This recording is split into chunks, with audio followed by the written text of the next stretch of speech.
into mayenzakale lomunye umuntu uma ungakholwa iyona ungathi ayikho leyo nto. Kulesikhathi manje yaveza into eyihlazo la kwi-postcard ngeke ngabizwa nkosazana uzwane sewake wanika ucansi ngenkani ukudlwengulwa lokho ukube mhlambe wayengathandani nalomuntu omkhulu ophethe thina sonke engimhloniphayo ngangeke ngibe nayo inkinga ngoba intombi yazi ukuthi ngafihlela ngisho unkosikazi wami lana ngicabanga my wife ingako ngathi lento izoba nesikhathi sayo la ezovela khona nangempela kwi-postcard ivelile kimina kwakuyihlazo kodwa manje kwabanye lalibonakala ngathi uChristmas yabona ngithola iChristmas present nje nginekheke nje lika Christmas nkosazana ngibhodlile ke manje ngoba there was a platform at a right time.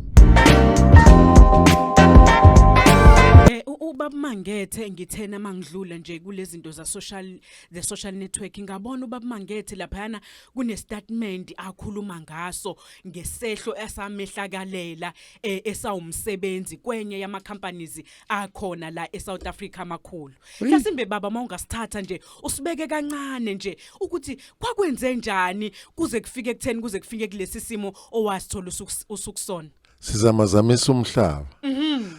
Abantu angiqali nje ukuthi angibazisa abantu ukuthi into mayenzakale lomunye umuntu uma ungakholwa iyona ungathi ayikho leyo nto. Ukuqala nje lokho kufanele sikufunde ngiyazi isiqilazwe too much amabhunu asenza sayilento esiyiyona njengoba sesiphelele nawo ubuntu. Siyayisabeke thina abantu abadala umoya ubhekisise kahle sibe nenye inkolelo abayithatha abanye abantu njengokuthi inkoleloze yokuthi awukwazi kuyiveza into eyihlazo kulesikhathi manje yaveza into eyihlazo la kwi-postcard ngeke ngabizwa nkosazana bezofuna ukwazi nje ngomlando wami ngeke ngikhulume ngento ezinhle kuphela ngingakhulumi ngezinto ezimbi ezangivelela ngiveze zonke izinto ezimbi nezinhle but eziphicaphekile lezo ukuthi ubabuzwane sewake wanika ucansi ngenkani ukudlwengulwa lokho ngingena chance uma ngithi ngingena chance nkosazana akusiyo Adam kuphela ongazange abe ne chance nami I think ngingene kuleyo nto ngoba uthi Adam wagcina engasakwazanga ukuxhumana noThixo ngenxa kaEva yeah kwenzeka nje kodwa ke manje uma uthi uyababheka abantu banomqondo ofuna ukuhlaziywa ngo4 pound hammer ucrash ukuze ukwazi ukuthola lokhu okujulile kuona otherwise kulula nje ukuthi umuntu aphendule bese ngithi nako lokhu kwangehlakalela mina ukuthi ngidlwehuleke. It's a blessing in disguise kubantu abangazi ngoba khona abantu abangakholwa ukuthi umuntu wesifazane uyakwazi ukudlwengula aphumelele futhi okungangi ukuthi njengamanje kunabantu besilisa baseyinkingeni ongakazi uyibona abagcina sebedlwengulwa ngoba bedlwengula once wamdunisela umuntu wesilisa umfaka enkingeni ukuthi akudlwengule then you get away with the matter. Then baba anje masingakhuluma ngalo lolu daba lolu mhlasimbe baba emva kokuthi sekwenzekile mhlasimbe baba ukuthi usithole umuntu odlwengulwekayo imapi ama challenges obhekene nawo wazizwe engazuthi mhlasimbe ubudoda bakho biyehla kuwena noma uzizwe engazuthi akusafanele mhlasimbe ukube khona omunye umuntu ongakwazi ukuthi ukhulume naye wesifazane empilweni yakho. Angibe honest kuwena. Kimina kwakuyihlazo kodwa manje kwabanye lalibonakala ngathi uChristmas yabona ngithola iChristmas present nje nginekheke nje lika Christmas. One ngabanjwa into eyodwa ukuthi ngizophelela umsebenzi uma ngithi ngiya-expose lento. Ngendlela yayi complicated ngayo. Yayinzima ngendlela ongakazi ubone mina ngiyajula ngokomqondo. Ngiphiwa uThixo hayi ngoba kukuhlakanipha kwami mhlambe ngaba ngikho emhlabeni namhlanje kube ngayiveza le yanto noma mhlambe ngabe ingane zami zidla udaka njengamanje njengoba kukhona abangibuza ukuthi ngangayireport ingane leyo nto. One awukwazi ukureport into eba against kuwena nomphathi wakho ila ngayibamba khona lento ukuthi ha hey ukube ngeke ngayireporta lento ngabe ngidla udaka njengengulube ngoba iyalandela uyinde lento nkosazana manje isikhathi wena unaso, that is why ngingafuni kuyiveza mina ngoba khona icala engalekelelwa yimanager ngoba ngasuke ngayikhuluma lento ngazama ukumbalekela lo muntu wesifazane wangilandela kunjalo end up esethi yime ngimdlwengulayo yime ngimshayile kwane proof yokuthi yonke lento ayishoyo ayikho ngatholakala ngingenalo icala. Inzima nkosazana ngiyikhulume ngoba ngempela uma uyindoda bathi khala, and I want to challenge amadoda ukuthi hey ku right ukuthi ukhale kodwa kuyingozi futhi ukuthi ukhale ngoba amadoda asekhalile amaningi athengelwa amanye amadoda abantu besifazane abulawe afe. Khona le statement baba engisibonile la othi khona yayingeke ijack of trekking avuke ngenxa ukuthi wayemuhle lo muntu wesifazane. Yes, but manje emhlele umnikazi wakhe engimhloniphayo engimthandayo ukube mhlambe wayengathandani nalomuntu omkhulu ophethe thina sonke engimhloniphayo ngangeke ngibe nayo inkinga ngoba intombi kade ngidlule entombini mina ke ngibe yisoka wena nkosazana ngeke ngiqamba amanga but ngine choice kulobusoka bami ngifuna umuntu mina ozokwazi ukubekezela lento engiyiyona njengonkosikazi engamthola okwazi ukubekezelela lento engiyiyona. That is why I get married. Angizange ngimfunele ukuthi urich, angizange ngimfunele ukuthi ume kahle uyisiteteleko, angizange ngimfunele ukuthi unemali, ngamfunela mina ukuthi uyakwazi ukuba nobuntu kimina. Hlasimbe baba mase kwenzekile lokhu wahamba wazizwa kanjani nje empilweni yakho?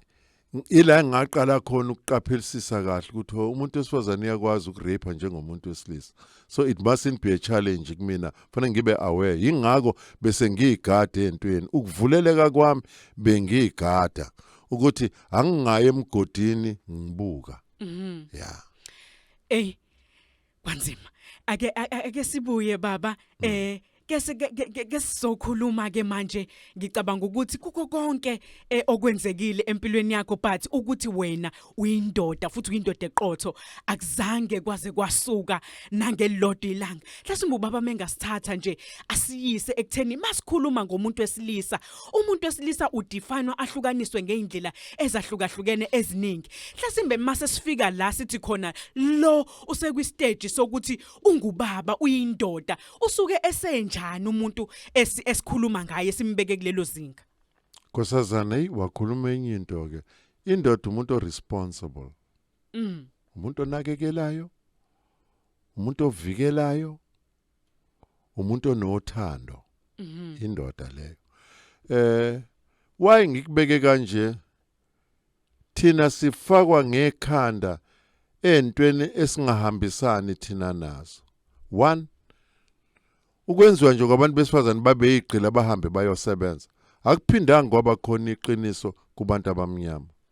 Enye yezinto eyipolitiki evele yalimaza izwe ngendlela ongakazi uyibone cultural. Umuntu wesifazane umuntu obheka umuzi akhulisa izingane anakekele. So angisho kabi but ngenxa yendlala because sibe kwi bottleneck thina kwi life yethu sonke sadependela emalini njengohlanya. Ube kubheka uhlanya alukho uhlanya olingayazi imali kodwa sibe sithi umuntu uyahlanya. Ukusho nalo uhlanya singasho ukuthi luyindoda enkulu futhi ngiyalithanda uhlanya mina ngoba manje lwenza thina sihlanye kakhulu ngoba sibona yena ehlanya thina bese sihlanya kakhulu sicabangele yena ukudlula thina kanti umkhuhlane uyasiphatha uhlanya liphathwa umkhuhlane. Yeah, kusho ukuthi immune system yohlanya is accurate inothixo. Yani baba Mangethe sengivala nje babwami Hlasimbeke manje njengoba nje uphume emaphepheni wagcwala i-social network yonke. Hlasimbe uma abantu ke manje sebenembuzo abayibuzayo ngayo yonke lento eyenzeke kuwena, wena iyiphi indlela nje manje na ozizwa ngayo njengomuntu owehlakalelwa ilesimo esamehlakalela, uma sebeqhamuka bethi wayengasho ngani, hlasimbe bathi awudlala ngathi, uzizwa kanjani ke manje? Nkosazana ngibhodlile ke manje ngoba there was a platform at a right time ebanga ukuthi iphume lento. Iphumile ke manje lento ngaphakathi izodika ke ozenze ngathi yakhe lento kanti akuyona yakhe. One, uyazi ukuthi ngafihlela ngisho unkosikazi wami lento. Ngicabanga my wife athi mhlambe kwayena ngeke ngikholwe uzothi ayibaba unamanga vele wena abantu besifazane uyabathanda. Ngithabo but ngakubamba ngisho abantwana bami ba crazy. Awuba uhleli nento efana nale ngathi wo la kuba nesithuba nesikhathi abantu bavamisa ukuthatha inqumo becasukile. Mina ngiyena ke leyo muntu, that is why uma uzobala from 2010 uyabona ubani manje u2025 but ke angikufuni ke mina kulabantwana abaqhamuka manje ukuthi bahlale leso sikhathi. Mina ngoba bekusekhona ubuntu kumina labafana sibazele ubani konje igama lalomfana wami uBMK. Yazi uBMK umekwacasa ukubulala ngisho iplate ubulala ngisho inkomishi adube ngisho ukudla kungazange kumenze lutho. Yingakho ke ngifuna ukuthi kulabafana because sengikwi-men's forum abakhale come out mfana wami khona sizosheshe siyibambe inkinga ongahle uyenze. Yabona kuloko engikhuluma ngako nkosazana sengivikelana kwanina because inqumo enithathayo eziyasilimaza thina umuntu afika kubulale bese ibulala bese singabe sazi ukuthi yini inhloso ngangi yokuthi enze lento. Yingakho ngithe yabona kuloko bengingacomplain la. I was talking about ama-challenges engihlangabezane nawo. Ngiyezwa namaphoyisa athi ubabuzwana keze sizoyilungisa lento. Mina ngikholelwa kulento ama-social workers. Angikholelwa futhi kulento ngoba kwama-social workers abantu nabo ayefana nami ahlangabezane nenkinga mhlawumbe kusesikhathi esingaphezulu kwezami. Yingakho ngathi lento izoba nesikhathi sayo la ezovela khona nangempela kwi-postcard kivelile ukuthi khona abangayikholwa nabayikholwayo akudokwe ligayelwe mina leli but okungijabulisayo mina sekuphumile ngaphakathi igwebu sengiliphalazile sekuphumile ngaphakathi sengixolile futhi ngoba isekho into eyigazi efana nale eyakuyangehlakalela esibehlakalele futhi abanye because njengoba kuvele lezi zinto kunomfana osejele la angazi ukuthi ungithole kanjani wayiresponda lento athi webabuzwana yazi njengoba ngila ejele ngiboshiswe intombi yami mina iyeza izongivakashela la yayithunywa abantu bakubo bathi ayithi ingirapile. Hey yazi ngalimala ke ngathi yazi ke mfana wami angazi ukuthi ubani ongahla kusiza kuleyo nto but engicelayo ke manje mina ngiyacela ukuthi akeke bayobona nalabantu abasemajele nkosazana Brownish asingalokho isijatshuliswa ukuthi abantu basemajele bayigebengu kanti abanye abantu bakhandiwe baba yigebengu. Ngenhlanhla yami mina angikwazanga ukuthi uSathana angiwine ngiye ejele ngendlela engenza ngayo yokubekezela kanjena ke ungayivezi lento kwi-platform engekho conducive. That is why ngakwazi ukuwina. Ngiyayimagina nje nokufa kwakukhona okulula futhi but ke kunjalo nje indoda ayikhali ingathuli ukuthi khona ongayikholwa lento. Yabona abantu abafuna ukuyikholwa lento ngeke basabuya kweni masebelitholile iqiniso bazothula ngeke basasho ukuthi hey yazi lo baba bekhuluma iqiniso bavele bathula abantu ngoba iqiniso liyababa. Uma usulitholile iqiniso liyababa but indaba nje injalo mina akangibekucala umuntu into engahlangabezana nayo le eyimpilo is part of life eyangisiza nje ngoba akukho sifo engasitholiswa uyena kuphela. Siyabonga kakhulu baba uMangethe ukuthi uthathe Nkosazana. isikhathi sakho uzohlala nathi la kwinto FM engazuthi uNkulunkulu angakusiza uphole ngiyazi ukuthi okwamanje na Angipholile. baba usazohlangabezana nama challenges amaningi engazuthi uNkulunkulu angakusiza nje akulekelele. Ngimidwa ke mina wena Nkosazana ama challenges uyazi ukuthi uNkulunkulu mekusebenzisa akafuni uthando yibo bonke abantu njengemali.